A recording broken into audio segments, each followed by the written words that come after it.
For 15 months, there have been questions about who ordered what assets to assist the rescue and why they were so slow in arriving. National security correspondent Jennifer Griffin examines the 450 pages of newly declassified congressional testimony by commanders who led the rescue efforts.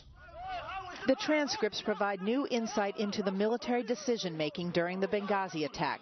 In particular, for the first time, General Carter Ham, then head of AFRICOM, who led the U.S. military response, explains in sworn testimony what he had available to him and debunks widespread speculation that he was removed from overseeing the military operation because he wanted to do more militarily that night than he was allowed to by his superiors or the White House. Chairman of the House Armed Services Committee, Buck McKeon, did the questioning. Quote, "I heard that you had made the statement that you were prepared to go to their aid and somebody told you no and you said we are going anyway. Is that all some supposition that comes from some reporter?"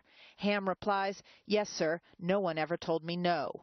The commander went on to present a picture of a woefully ill-postured military force whose assets were not in position to launch a timely response or rescue, not just in Benghazi, but also across Africa and the Middle East.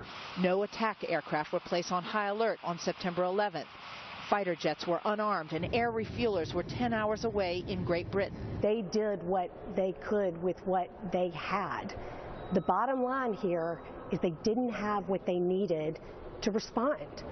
U.S. AFRICOM commanders were aware of a deteriorating security situation in Libya and offered a detachment of Marines to the Libyan embassy following a visit to Libya in December 2011 by then Defense Secretary Leon Panetta. The offer was rejected by the State Department, and there were no Marines in Libya on the night of the attack. Ham pushed back against repeated suggestions by committee members and some military analysts that sending an F-16 to fly over Benghazi on the night of the attack would have made any difference. Quote, "The intelligence I had at the time caused me to conclude in my military judgment that attack aircraft would not be the appropriate response tool, and so I did not direct a heightened alert."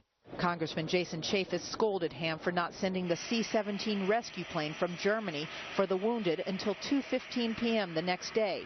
The decision to rely on Libyan transport planes forced survivors accompanying Ambassador Stevens' body to wait an additional 3 hours in Benghazi. Not everyone could fit on the first flight out, and Libyan planes were barred from flying at night. Author Linda Robinson says special operations hands were tied when Ambassador Stevens decided not to base more uniformed military personnel in Libya. Even our most specialized and elite warriors simply can't sprout wings and fly at supersonic speed. So there have to be provisions made in advance to respond to crises. Perhaps the most vexing question for committee members was the decision to make the fast team of Marines sent as a quick reaction force from Spain to deplane and change out of their uniforms, delaying their response time by more than an hour.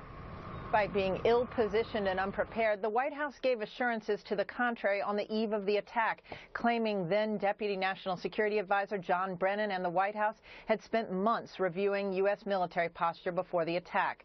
My colleague James Rosen will have more on that tomorrow. Brett? Jennifer Griffin live at the Pentagon tonight. Jennifer, thank you. You can go to the FoxNews.com homepage for more details on both Jennifer and James' Benghazi stories.